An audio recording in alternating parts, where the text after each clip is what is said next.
یہ جو ہمارا ملک ہے، جس ملک میں ہم رہ رہے ہیں، اس کی بڑی تاریخ ہے۔ اس ملک میں تقریباً 800 سال تک مسلمانوں نے حکومت کی، اسلامی مزاج کے ساتھ، تصور کے ساتھ اس ملک میں مسلمانوں نے حکومت کی ہے۔ اخیر میں مغلیہ سلطنت کے بہادر شاہ ظفر کے بعد برٹش انگریز اس ملک میں تجارت کے راستے سے، بزنس کے راستے سے اس ملک میں داخل ہوئے اور آہستہ آہستہ پورے ملک کے نظام کو انہوں نے اپنے کنٹرول میں لیا، انہوں نے اپنی حکومت قائم کی۔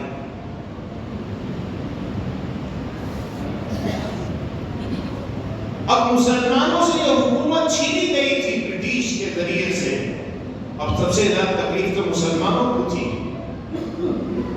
اسی لیے مسلمانوں نے ہمیشہ انگریزوں کی مخالفت کی، اور علماء اس ملک کو دوبارہ آزاد کرنے کے لیے کوشش کرتے رہے۔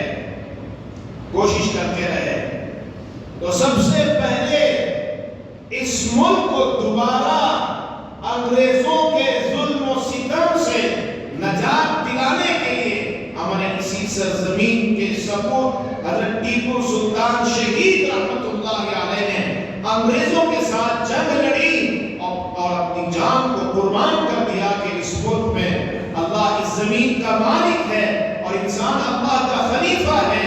اس ملک میں اور پوری سرزمین میں صرف خدا کی حکومت ہو سکتی ہے، اللہ کا قانون چل سکتا ہے اور کوئی اللہ کے خلاف کھڑے نہیں ہو سکتا۔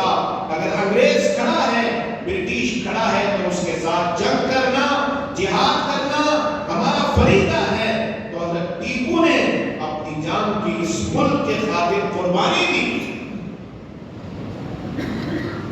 پھر اس کے بعد شاہ ولی اللہ صاحب محدث دہلوی رحمت اللہ علیہ اور ہزاروں علماء نے فتوے دیے کہ اس ملک میں انگریزوں کا خاتمہ ضروری ہے، ان کے ساتھ جہاد ضروری ہے۔ ہم تاریخ نہیں پڑھتے، سب سے پہلے مسلمانوں نے اور مسلمانوں کے علماء نے اس ملک کے خاطر قربانیاں دی۔ 1857 میں یعنی 1857 میں شاملی کے میدان میں انگریزوں کے ساتھ ایک جنگ لڑی گئی جسے غدر کا نام کہا جاتا ہے، یعنی مسلمانوں نے حکومت کے ساتھ غداری کی اور پھر مختلف تحریکیں چلائی گئی، مختلف نظام بنائے گئے اور آخر میں 1947 میں اس ملک کو انگریزوں سے آزادی ملی۔ انگریز مایوس ہو کر، ہار کر کہ ہم اس کے ساتھ مقابلہ نہیں کر سکتے، وہ اپنا نظام چھوڑ کر چلے گئے۔ لیکن یہاں میرے دینی بھائیوں مجھے عرض کرنا ہے، انگریز چلا گیا، اس کی حکومت کا خاتمہ ہو گیا، یہاں ایک جمہوری قانون بنا،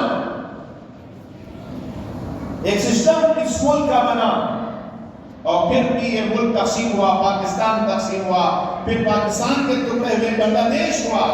یہ بڑا ملک تھا، افغانستان کی سرحدوں تک یہ ملک تھا، لیکن سوال یہ ہے کہ انگریز چلا گیا، لیکن وہ اپنی تہذیب کو، اپنی کلچر کو، اپنی فکر کو ہمارے ذہنوں میں چھوڑ کر گیا ہے۔ مجھے عرض کرنا ہے، صرف جسموں کی آزادی پر خوشی نہیں منانا ہے، فکروں کو غلامی سے آزاد کرنا، جذبات کو ان کے جذبات سے الگ کرنا، یہ اصل آزادی ہے۔ تو اس حقیقت کے ساتھ ہم کہہ سکتے ہیں ہماری فکر آج بھی غلام ہے انگریزوں کے، عیسائیوں کے، یہودیوں کے۔ آج فخریہ طور پر ہم عیسائیوں اور یہودیوں کی تعلیم کو، ان کے سسٹم کو، ان کے کلچر کو، ان کی تہذیب کو قبول کر رہے ہیں۔ ہم آزاد نہیں ہیں۔ اگر وہ فکریں ہماری ذہنوں میں ہیں تو آج بھی ہم غلام ہیں۔ اسی وقت جب انگریزوں کی حکومت قائم ہوئی تھی، ٹیپو سلطان کی شہادت ہوئی تھی، وہ شہید ہوئے تھے 1799 میں۔ اس وقت انہوں نے دنیا میں ہندوستان کی اسکولوں کی جال بچھائی، کانوینٹس قائم کیے، اور اس وقت کے جو برٹش کے ماہر لوگ تھے انہوں نے یہ بات لکھی ہے، اس ملک میں ہم مسلمانوں کو نام کے اعتبار سے مسلمان رکھنا چاہتے ہیں، لیکن ان کی فکر کو ہم برٹش بنانا چاہتے ہیں، عیسائیوں کی فکر میں ان کو ڈھالنا چاہتے ہیں۔ یہ صرف جسم کے قوم کے نام سے مسلمان رہیں، لیکن حقیقت کا اسلام ان کے ذہنوں سے، ان کے دلوں سے، ان کے فکروں سے، ان کے جذبات سے اسلام ختم ہو جائے۔ آج ایسی نسل ہمارے درمیان ہے، ہم قوم کے اعتبار سے مسلمان ہیں، کالم میں نام لکھا جاتا ہے آپ کی قوم کیا ہے، ہم کہتے ہیں کہ ہم مسلمان ہیں، لیکن عمل کے اعتبار سے ہم عیسائی بھی ہیں، ہم کبھی عیسائیت کو قبول کر لیتے ہیں، ہم کبھی یہودیت کو قبول کر لیتے ہیں، کبھی ہندوزم کو قبول کر لیتے ہیں۔ جیسے اس ملک کا ہندو ہے وہ اس ملک کو اپنا خدا سمجھتا ہے، کہتے بھارت ماتا، یہ ہم نہیں کہہ سکتے، یہ وطن سے محبت ایمان کا جز ہے، لیکن وطن کو خدا بنانا اسلام اس کی ہرگز اجازت نہیں دیتا، یہ شرک ہے۔ بہت سارے لوگ کہتے ہیں بھارت ماتا کی جے، یہ اسلام کا تصور نہیں۔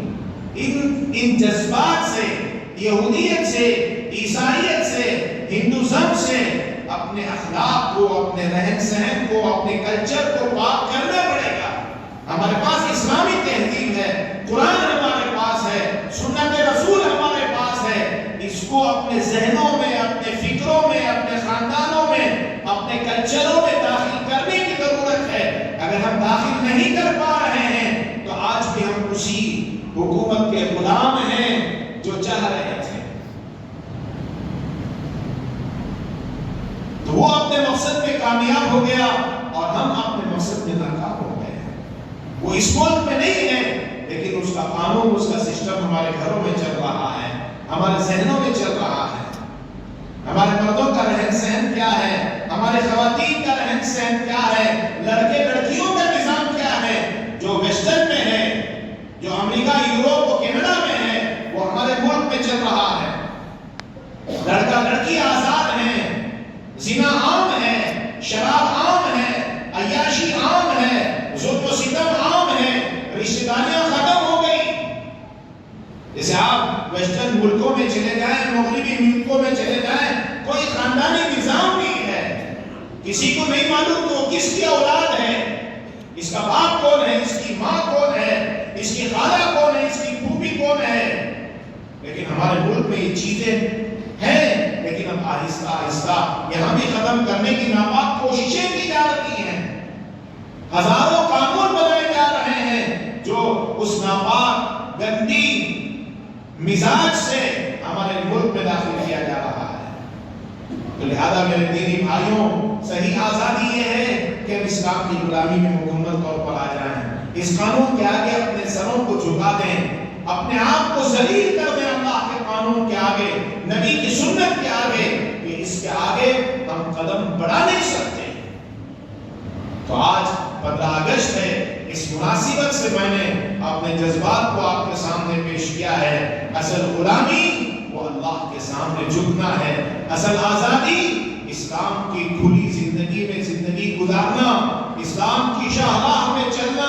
ایک بڑا ہائیوے ہے اسلام کا، اخلاق کا، عبادات کا، معاملات کا، معاشرت کا، اسلامی رہن سہن کا۔ ہم دینے والے ہیں، ہم لینے والے نہیں، ہم کسی کے آگے جھکنے والے نہیں، صرف اللہ کے آگے جھک سکتے ہیں۔ یہ میرے جذبات ہیں۔ میں آپ سے اس موقع پر درخواست کرنا چاہتا ہوں، جسموں کی آزادی پر خوشی نہیں، ہم جھنڈا لہرائیں گے اس ملک کے لیے، ضرور لہرائیں گے، لیکن اپنے ذہنوں کو عیسائیوں کی، یہودیوں